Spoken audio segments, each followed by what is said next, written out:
Et voilà. Et voilà. Oh, OK. Donc, aujourd'hui, ce que je voulais vous proposer, ben en fait, je vous dis vous proposer, mais j'ai pas de plan B, là, fait que ça va être ça. C'est qu'on va regarder ensemble, on va étudier un psaume, ça va être le psaume 128. Et avant qu'on commence, j'aimerais juste dire quelques petites choses à propos du livre des psaumes. Donc, le livre des psaumes, c'est le livre qui est le plus cité dans le Nouveau Testament et c'est un livre d'une richesse incroyable parce que on retrouve plusieurs auteurs qui, sur 1000 ans, vont louer le même Dieu. Et par leur plume, par l'action du Saint-Esprit en eux, ils vont méditer sur la nature de Dieu, sur qui il est. Au début, quand j'ai eu ma conversion, je vous dirais que c'était pas le livre des psaumes, c'était pas le livre vers lequel je gravitais le plus naturellement. J'étais du genre à plus aimer des livres comme le livre, mettons, l'Épître aux Galates ou la lettre aux Romains, qui sont comme très, comme des trucs doctrinales dedans, puis je suis plus intellectuel. Puis j'avais l'impression, en fait c'est un préjugé, j'étais dans le champ, que le livre des psaumes c'est de la poésie, puis que si tu te sens pas bien, tu vas lire le psaume qui dit qu'il te sent pas bien, puis que c'est ça, c'est pour les émotions.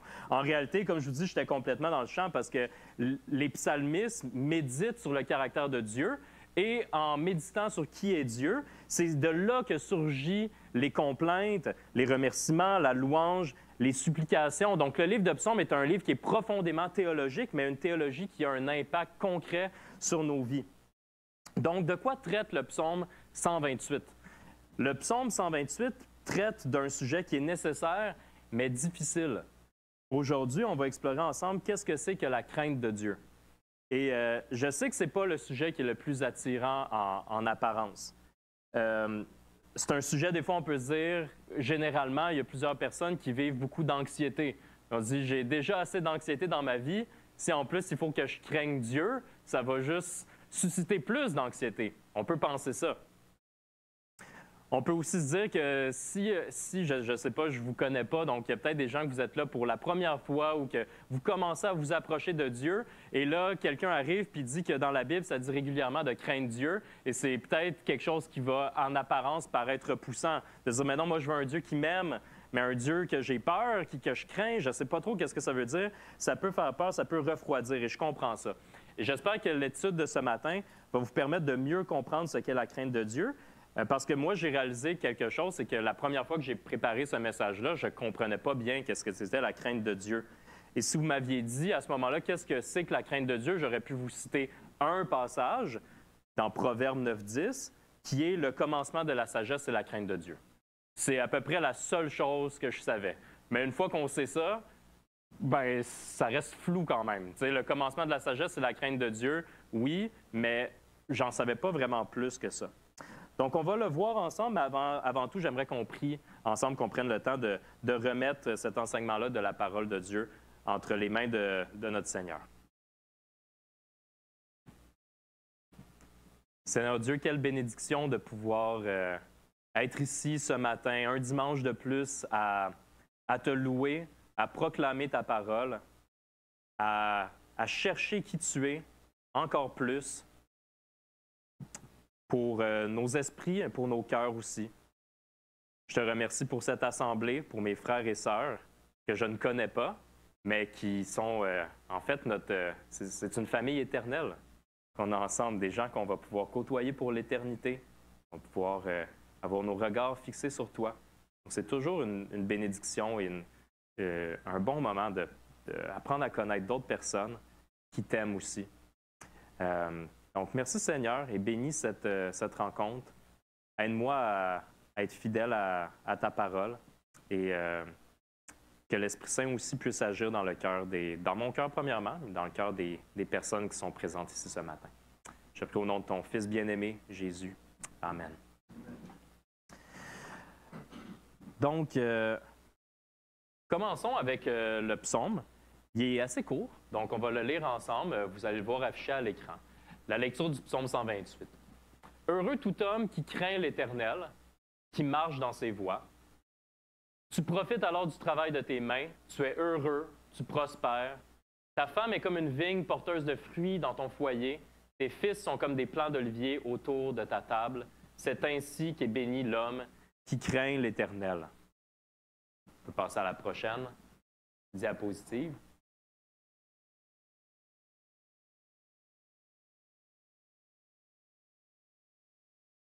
Donc, je ne l'ai pas lu en entier, mais juste dans ce passage-là, qu'est-ce qu'on a vu par rapport à la crainte de l'Éternel? On a vu que la personne qui craint l'Éternel profite de son travail, est heureux, prospère, son mariage va bien, sa relation avec ses enfants va bien. Wow! Moi, je veux ça, et tout le monde veut ça. Tout le monde veut ces choses-là.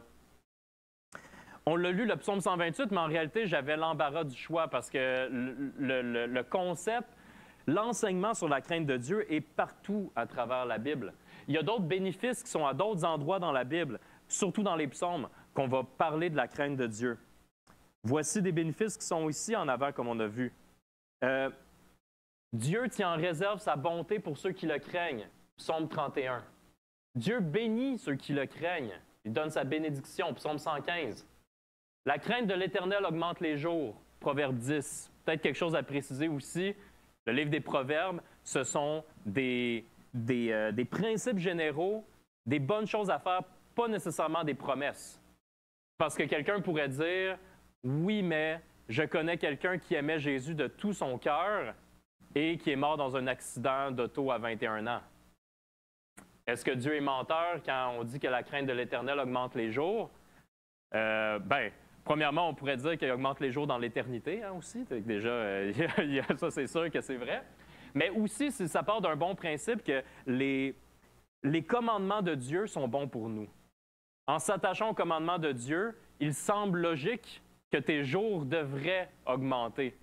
Ça ne veut pas dire que c'est Dieu qui a sa vie entre nos mains, mais ça devrait te garder hors du trouble quand même. C'est un bon principe. L'Éternel arrache du danger ceux qui le craignent, psaume 34, et son salut est près de ceux qui le craignent. C'est très important, le salut, la vie éternelle. Et si on n'est toujours pas convaincu, laissez-moi vous demander, qui est notre modèle ultime comme chrétien? Jésus, Christ. Sinon, on ne serait pas chrétien. Christ, chrétien. Dans Ésaïe 11, 1 à 3, il ne sera pas affiché ici, je vous le lis. Ésaïe, le prophète, parlait du Messie à venir. Et il y a un consensus général que ici, le prophète Ésaïe parle de Jésus-Christ. Il dit, il écrit, en fait, puis un rameau poussera de la souche d'Isaïe, Isaïe étant le papa du roi David et Jésus est issu de la lignée du roi David. Un rejeton de ses racines portera du fruit. L'esprit de l'Éternel reposera sur lui. Esprit de sagesse et de discernement, esprit de conseil et de puissance, esprit de connaissance et de crainte de l'Éternel. Il prendra plaisir dans la crainte de l'Éternel. Jésus prend plaisir dans la crainte de l'Éternel. Donc, si on n'est pas convaincu que c'est une bonne chose pour nous, Jésus le Fils prend plaisir dans la crainte de l'Éternel. Donc, OK, c'est partout dans la Bible, donc on pourrait arriver avec une conviction de dire je dois craindre Dieu, mais est-ce que je crains vraiment Dieu? Si on regarde notre cœur, est-ce qu'on peut se dire est-ce que je crains Dieu? Oui, non. Puis là, désolé, mais je vais vous lire un passage qui va être essentiel, qui va peut-être nous mêler un petit peu, qui semble contradictoire, mais je pense qu'il est nécessaire pour qu'on puisse vraiment aller au fond du sujet. Je vais vous lire un passage dans 1 Jean 4. Ici, ça, c'est le genre de passage que quand on essaye de juste prendre un bout, puis là, on regarde parce qu'on veut regarder tout le contexte autour, puis on a de la difficulté à couper, tu sais. On se dit comme, ah non, mais là, je vais partir de là. Ah non, je vais partir encore avant ça parce que tout est beau. C'est tellement bien. Donc, je voulais vous lire ce passage-là. Je voulais vous lire ce passage-là parce que je trouve qu'en 3 versets, c'est tellement beau et c'est tellement une synthèse de notre espérance. C'est tellement une belle présentation de l'Évangile. Voici comment l'amour de Dieu s'est manifesté envers nous. Dieu a envoyé son Fils unique dans le monde afin que par lui nous ayons la vie. Et cet amour consiste non pas dans le fait que nous avons aimé Dieu, mais dans le fait que lui nous a aimés et a envoyé son Fils comme victime expiatoire pour nos péchés. Bien-aimés, puisque Dieu nous a tant aimés, nous devons nous aussi nous aimer les uns les autres. Amen. C'est un bon moment de se le rappeler, non seulement de notre espérance, mais aussi qu'est-ce qui nous unit. Parce que vous le savez probablement aussi, dans la plupart des églises, quand on se détache de ce qui nous unit, de Jésus, bien, on ne se ressemble pas vraiment beaucoup entre nous autres. Hein? On a bien des choses qu'on ne passerait pas tout le temps du temps ensemble. On ne se connaîtrait probablement pas si ce n'était pas de l'Église. C'est ce qui nous unit. Et on continue au verset 14. J'ai un petit saut ici, donc verset 14. « Et nous avons vu et nous attestons que le Père a envoyé le Fils comme sauveur du monde. Celui qui déclare publiquement que Jésus est le Fils de Dieu, Dieu demeure en lui et lui en Dieu. » Est-ce qu'on déclare publiquement que Jésus est le Fils de Dieu? Oui, amen. C'est ce qu'on fait à chaque dimanche. C'est ce qu'on a. On a la bénédiction de pouvoir faire ça à chaque dimanche, une déclaration publique de notre espérance en Jésus, qui est le Fils de Dieu. Verset 16, « Or, nous avons connu l'amour que Dieu a pour nous et nous y avons cru. Dieu est amour, et celui qui demeure dans l'amour demeure en Dieu, et Dieu demeure en lui. C'est en cela que l'amour est parfait en nous, de sorte que nous aurons de l'assurance le jour du jugement, parce que nous sommes dans ce monde tel que lui, il est. » Et là, c'est là que ça se corse. Parce qu'au prochain verset, on peut lire au verset 18, « Il n'y a pas de peur dans l'amour, au contraire, l'amour parfait chasse la peur, car la peur implique une punition. Celui qui éprouve de la peur n'est pas parfait dans l'amour. » Donc, ce que j'essaie de montrer, c'est qu'on voit partout dans la Bible qu'on doit craindre Dieu. On a des passages comme ça qui nous disent qu'on n'a pas à avoir peur de Dieu. C'est pas évident à tout creuser ça. Qu'est-ce que Jean écrit ici? On n'a pas besoin d'avoir peur parce que la peur implique une punition. Celui qui éprouve de la peur n'est pas parfait dans l'amour. On va regarder c'est quoi la différence entre la peur et la crainte. Dans le texte qu'on vient de lire ici, dans le premier épître de Jean, le mot qui est écrit en grec pour peur, c'est phobos. Phobos, on est chanceux quand même quand on parle français parce qu'il y a certains mots qu'on utilise dans la langue française qui ont leur racine dans le grec. Fait que phobos, ça vient de... on dit phobie, tu sais. Une phobie, c'est pas positif. Quand on a la phobie de quelque chose, qu'est-ce qui se passe? Bien, on veut s'en aller loin, loin, loin de cette chose-là. On a peur. On veut pas la voir. On veut s'enfuir. Moi, ma femme, qui est là, salut chérie, a peur des grenouilles. Elle a vraiment peur des grenouilles. Fait que physiquement, puis on habite genre pas mal dans la forêt, tu sais. Fait qu'il y en a des grenouilles qui sont dans les plates-bandes un petit peu des fois. Fait que physiquement, quand il y a une grenouille qui saute en avant d'elle, bien, elle va loin, loin, loin, loin, loin. Elle s'enfuit le plus loin possible. Les phobies, c'est quand on veut s'éloigner de la chose. On veut être loin, loin, loin, mais Dieu ne veut pas ça. Dieu, il veut qu'on soit proche, proche, proche, proche, proche de lui. Ça, là, la phobie de Dieu, c'est la réaction qu'a eu Adam et Ève dans le jardin quand ils ont désobéi à Dieu. Quand ils ont pris le fruit qui était interdit, qu'est-ce qu'ils ont fait? Ils sont allés se cacher. Puis ça peut avoir l'air ridicule parce qu'on peut se dire, bien, comment qu'il y aurait comme... Où est-ce que tu vas aller te cacher? Tu vas te cacher de Dieu, le créateur de l'univers? Ils ont peur du jugement de Dieu, mais la réalité, c'est que nous aussi, souvent, on essaye de s'enfuir de Dieu. On se dit qu'on va cacher des choses quand en réalité, on sait que c'est ridicule, que Dieu, il voit tout, qu'il voit nos cœurs. Ça peut être très, très vrai dans nos vies. Quand on éprouve de la honte à cause d'un péché qui est non avoué, qui est répétitif, quand on chute encore après de nombreuses années, quand on lutte avec les mêmes comportements qui sont non seulement malsains pour nous, parce que Dieu veut qu'est-ce qui est bon pour nous aussi, mais c'est aussi malsain dans notre relation avec Dieu, ça nous éloigne de lui. C'est des choses qui peuvent complètement bloquer notre marche avec Christ parce que la honte fait en sorte qu'on a l'impression qu'on ne peut pas s'approcher de Dieu, qu'on a peur de Dieu. Ça peut aller beaucoup profondément que ça. Je sais que ça peut ouvrir des choses, soulever des choses quand on dit ça. Je vous encourage à être redevables les uns les autres avec des personnes avec qui vous avez confiance, d'aller au fond de ces choses-là, de les confesser d'abord à Dieu, mais aussi avec d'autres personnes que vous avez confiance en eux. Mais aussi de rappeler que le pardon, on ne peut pas se l'accorder nous-mêmes. On ne peut pas justifier nos propres fautes. Dans Hébreux 4,16, on lit « Approchons-nous donc avec assurance du trône de la grâce afin d'obtenir compassion et de trouver grâce pour être secourus au moment opportun. » Souvent, on est pris dans nos propres choses, dans notre propre péché, puis on oublie de dire à Dieu que c'est seulement Dieu qui peut nous donner compassion et au pied de son trône qu'on peut trouver la grâce pour être secouru. À la prochaine diapo, on va voir ici. Ben, en fait, ici, c'est parfait. Gaël, tu peux rester sur cette diapo-là. Phobos en grec, mais quand on parle de crainte, souvent le mot qui va être utilisé, là, c'est qu'on va changer dans le fond parce que ira, c'est plus en hébreu qui va être là. Donc, dans les psaumes, souvent les psaumes sont écrits plus en hébreu. Donc, c'est ira le mot qu'on va trouver, qui veut dire crainte. Et c'est une crainte, il n'y a pas un mot en français qui le dit exactement, mais je veux dire, c'est une crainte révérentielle, une crainte teintée de respect, de révérence, d'émerveillement et de louange. C'est ce qu'on veut dire par la crainte. Un exemple qu'on pourrait avoir, c'est il y a eu des aurores boréales, hein, il y a eu pas longtemps ici. J'en parlais avec Gabriel parce qu'on avait comme une formation en même temps, puis là, il disait qu'il avait comme levé ses enfants puis il est allé voir l'aurore boréale. Bien, c'est le genre de choses où, mettons, l'éclipse, c'est le genre de choses qu'on peut regarder, puis qu'est-ce qui se passe? On a ça. Un genre d'émerveillement, crainte qu'on réalise qu'on est tout petit, que genre l'univers est vraiment grand. Et là, je vais citer à la prochaine diapositive Einstein. Et Einstein, c'est spécial parce qu'Einstein, on dirait que tout le monde veut s'approprier comme son intelligence. Donc, il y a des personnes athées qui vont citer Einstein, il y a des personnes chrétiennes qui vont citer Einstein pour essayer de comme dire, ah, Einstein est de mon bord. T'sais. Parce que souvent, quand on dit c'est qui la personne la plus intelligente, Einstein. T'sais.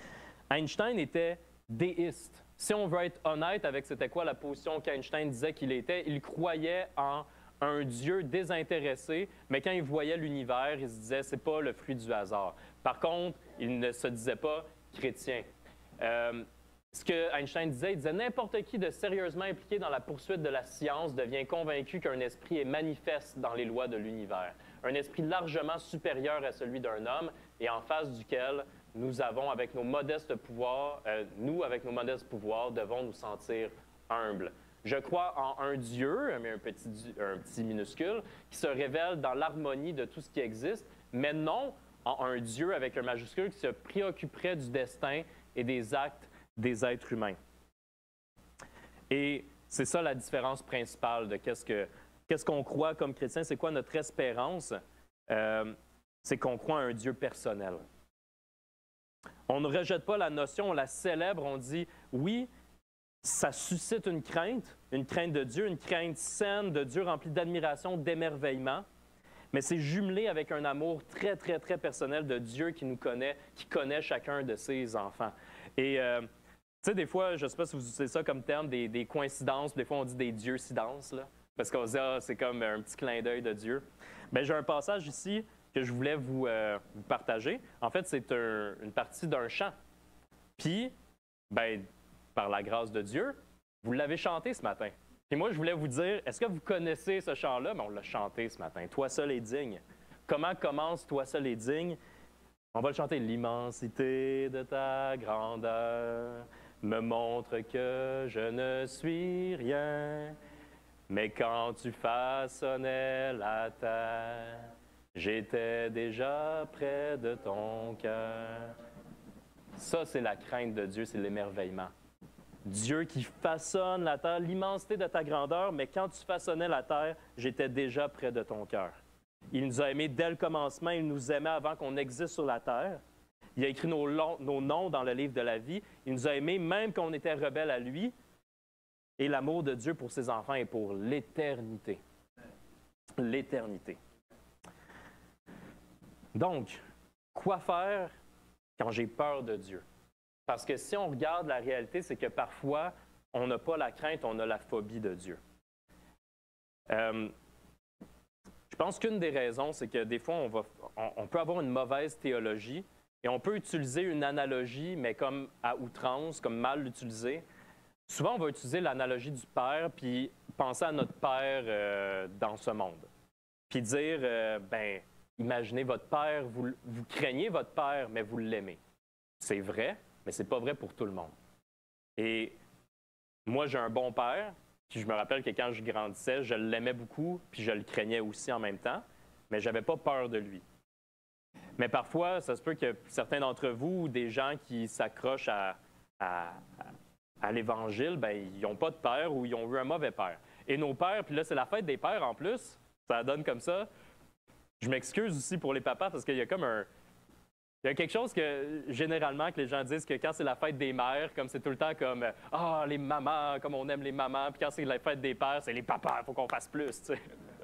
Fait que je vais vous donner beaucoup de grâce aussi, les papas, parce qu'on est tous pécheurs, tout le monde, les papas et les mamans et ceux qui n'ont pas d'enfants, on est tous pécheurs de toute façon. Mais la réalité, c'est que dans nos vies, vu qu'on est tous pécheurs, bien, comme papa, bien, des fois, on peut faire des choses qui ne représentent pas comment Dieu est vraiment envers ses enfants. Par exemple, nos enfants peuvent avoir l'impression qu'ils ont besoin de gagner notre amour par des gestes, puis que c'est jamais assez, puis que s'ils ont eu 95 % dans leur bulletin, on va dire comme « Ah, mais c'était pas ça. » Il y en a des fois que c'est ça, puis que c'est comme l'attente est tout le temps trop grande. Il peut y avoir des papas aussi qui, des fois, sont un peu imprévisibles. Puis avec le stress, avec plein d'affaires, ça fait que des fois, on peut élever le ton, puis là, l'enfant, il est comme « Voyons, je me suis fait sauter d'en face, puis je comprends pas trop pourquoi. » Une imprévisibilité. Ou des fois, on peut être trop passif, trop bonasse, puis ça peut arriver qu'on aime tout, puis tout est correct, mais que les enfants, des fois, ils vont dire « Non, là, ça, c'était pas correct, puis je voulais que tu prennes ma défense, papa. » Et Dieu a trop souvent été présenté uniquement comme le Père dont il faut avoir peur.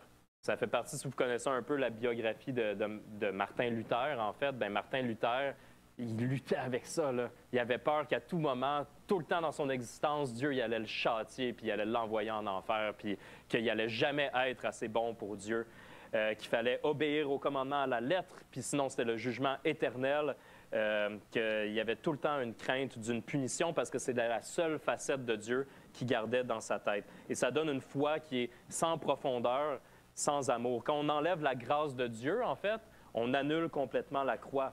Est-ce que Jésus est mort sur la croix pour qu'on ait peur de Dieu? Mais non. C'était la preuve ultime de l'amour de Dieu pour nous. C'était un acte de sauvetage, un plan de sauvetage. Dieu qui s'est fait homme par amour pour nous.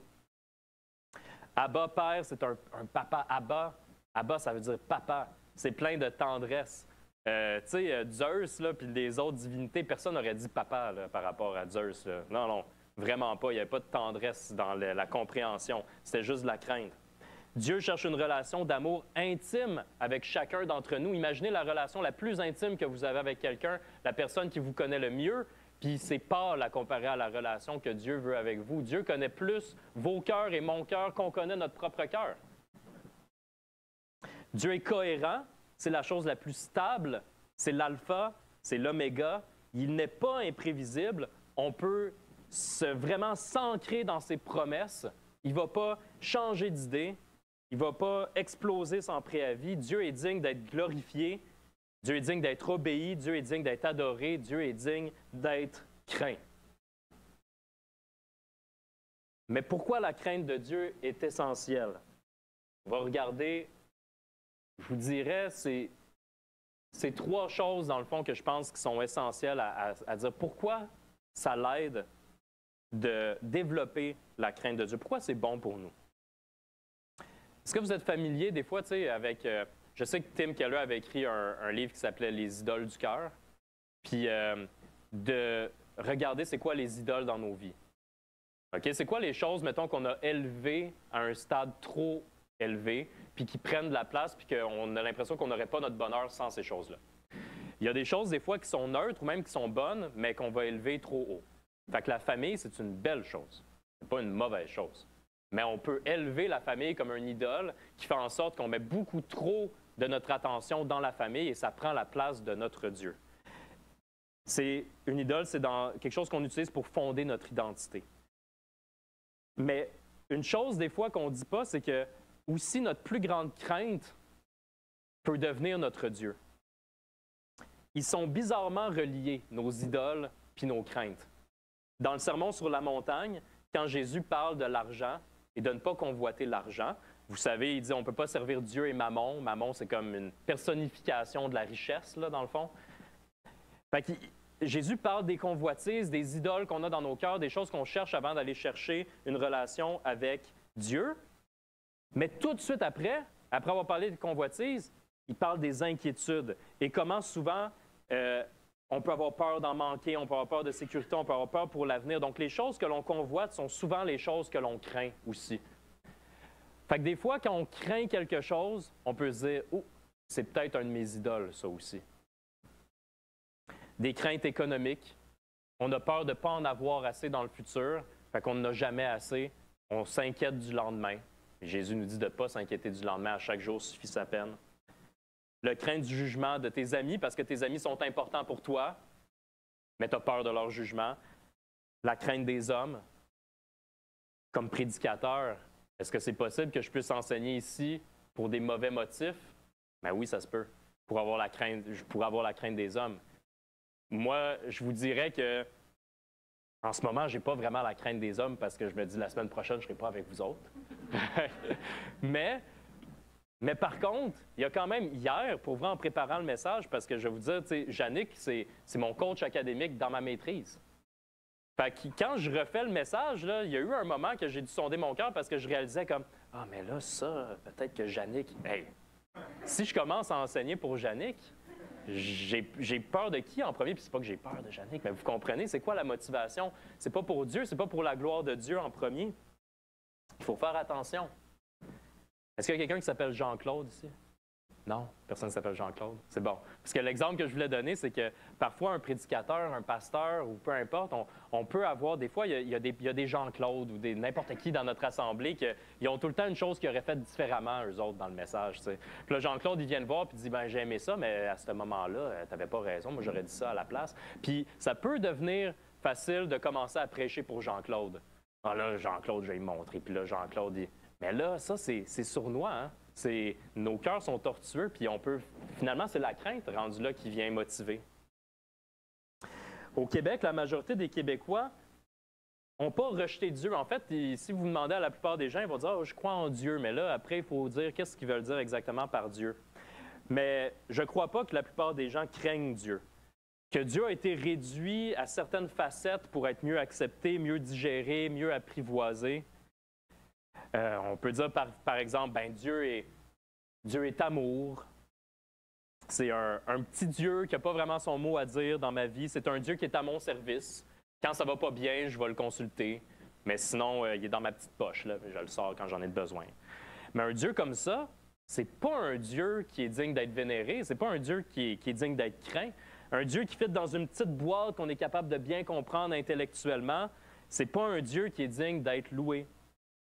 Un Dieu bonasse qui permet tout, puis qu'on peut pécher abondamment, qu'il n'y aura jamais de jugement, qu'il n'y aura jamais de justice, qu'il n'y aura jamais rien, c'est pas un Dieu qu'on devrait craindre. On a un Dieu qui a une gloire infinie qu'on ne pourra jamais pleinement saisir.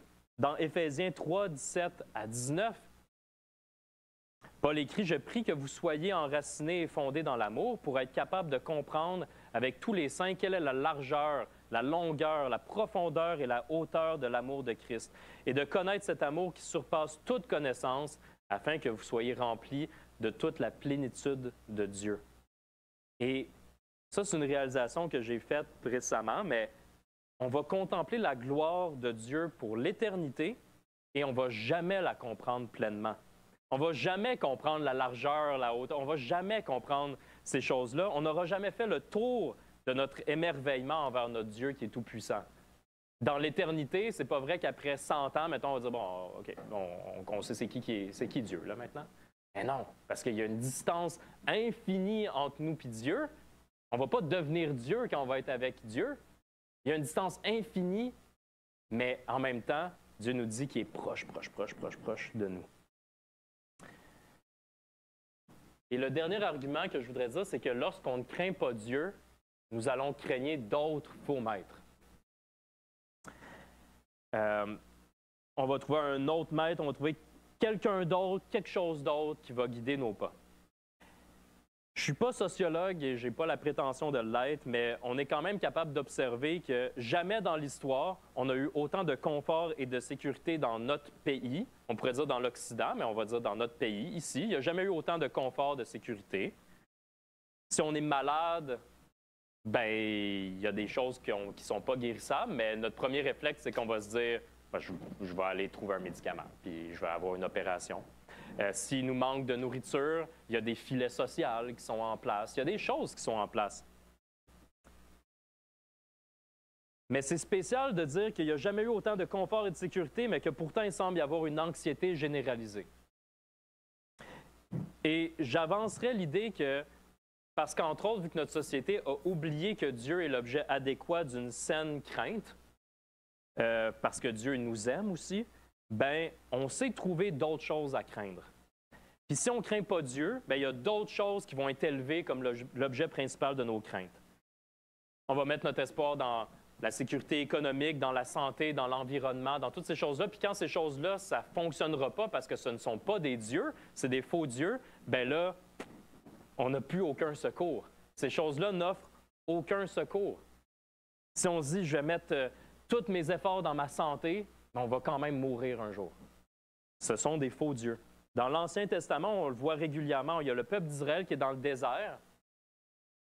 Puis à chaque fois qu'ils vivent une épreuve, parce que ça devait être difficile d'être dans le désert pendant 40 ans, mais qu'est-ce qu'ils vont faire? Ils vont tout le temps dire, ils veulent retourner à leur ancienne vie, ils veulent retourner à leur ancien maître. Ils manquent d'amour envers Dieu, puis ils manquent de crainte aussi envers Dieu. Ils se disent, oh, on va aller retourner aux anciens dieux, on va aller retourner à nos anciens maîtres, on va peut-être être mieux à ce moment-là. Puis à chaque fois qu'on vit une épreuve, on a cette tentation-là. À place de s'approcher de Dieu, on va vouloir retourner à notre esclavage, à nos idoles, à nos craintes du monde, à notre ancienne vie. Si on ne craint pas Dieu, on va se tourner vers un autre maître, vers quelqu'un d'autre, vers quelque chose d'autre qui va guider nos pas. Comme conclusion, puis comme application, en fait, c'est merveilleux parce que dans la parole de Dieu, dans le Proverbe 2, on a comme un petit guide pour apprendre la crainte de Dieu. Ce passage-là termine littéralement par « Alors tu comprendras ce qu'est la crainte de l'Éternel et tu trouveras la connaissance de Dieu ». Fait qu'on se dit « Ah, si après cet enseignement-là, admettons que ce n'est pas déjà quelque chose que j'ai la conviction de se dire « Mais comment je peux entretenir, apprendre à cultiver une saine crainte de Dieu? » Bien, lisons le passage dans Proverbe 2. « Mon fils, si tu fais bon accueil à mes paroles et si tu retiens mes commandements, » comment qu'on peut connaître les commandements de Dieu? Dans sa parole. On peut lire dans sa parole, elle est écrite très souvent noir sur blanc. « En prêtant une oreille attentive à la sagesse et en inclinant ton cœur à l'intelligence. » Ça fait penser à quoi? Incliner. Prêter une oreille attentive à la sagesse, incliner son cœur à l'intelligence.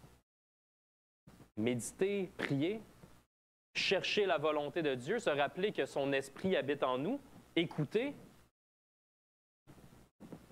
Oui, si tu appelles la sagesse et si tu élèves ta voix vers l'intelligence, si tu la cherches comme l'argent, si tu la poursuis comme un trésor, il y a des moments dans nos vies où on a cherché à vraiment chercher qui est Dieu.